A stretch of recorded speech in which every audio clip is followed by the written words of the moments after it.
Hello ma'am, আপনার pizza. এসেছেন? আসুন, ভেতর আসুন। এই যে আত্মীয়, ভেতর আসবেন না? ম্যাম আসলে প্লিজ কাম। সেদিন হাসপাতালে আপনাকে ওভাবে দেখে একটু অবাক হয়ে গেছিলাম। ব্যাখ্যা করতে হবে না, ইটস ওকে। কেমন আছেন? তো ম্যাম ভাব চা খাবেন? না থাক ম্যাম, পিজার বিলটা পেয়ে গেলে আমি চলে যাবো। সবসময় তো তাড়াহুড়ো করেন কেন? এখানে 2টা মিনিট অপেক্ষা করলে কি আপনার খুব বেশি ক্ষতি হয়ে যাবে? ডেলিভারি করতে কি আপনি খুব এনজয় করেন? বাধ্য হয়ে করতে হচ্ছে। ম্যাথমেটিক্সে অনার্স মাস্টার্স, রেজাল্টও ভালো, কিন্তু ডেলিভারি ম্যানের কাজ করছেন, তাই জিজ্ঞেস করছি।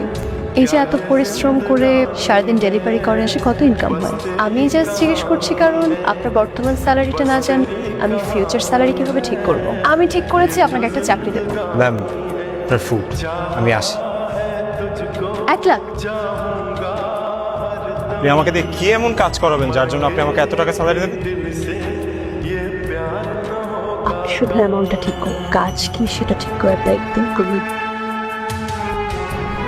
শুনেন মনির সাহেব, আপনি যত তাড়াতাড়ি পারেন মায়ের হার্টের অপারেশনটা করাই ফেলুন। স্যার স্যার অপারেশন করাতে আনুমানিক কত টাকা লাগতে পারে? অ্যাটলিস্ট ওনার তো 2টা ব্লক ধরা পড়েছে, 6 লাখ টাকা ধরে রাখুন। আপনি সামান্য ডেলিভারি ম্যান স্যার, একসাথে এত টাকা আমি এখন কিভাবে ম্যানেজ করবো? স্যার আপনি চিন্তা করবেন না, আমার মার জন্য যা যা করা লাগে আমি সব করবো। আপনি অপারেশনের ব্যবস্থা করেন স্যার। কি কাজ সেটা না জেনে রাজি হয়ে যাচ্ছেন? কি কাজ, কেমন কাজ সেটা জানার সময় সুযোগ এখন আমার নেই, আমার শুধু টাকাটা এখন প্রয়োজন। বুঝতে পেরেছি, আপনি বসুন, আমি আসছি।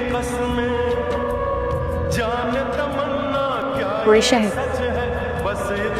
এখানে 5 লক্ষ টাকা আছে, বাকি 1 লাখ টাকা আপনি কালকে এসে নিয়ে যাবেন। ধন্যবাদ। আমি কখন থেকে কাজ শুরু করবো? এত অধৈর্য কেন হচ্ছেন? আমার যখন দরকার হবে আমি বলবো। আপনার তো এখন টাকাটা দরকার, নিয়ে যান।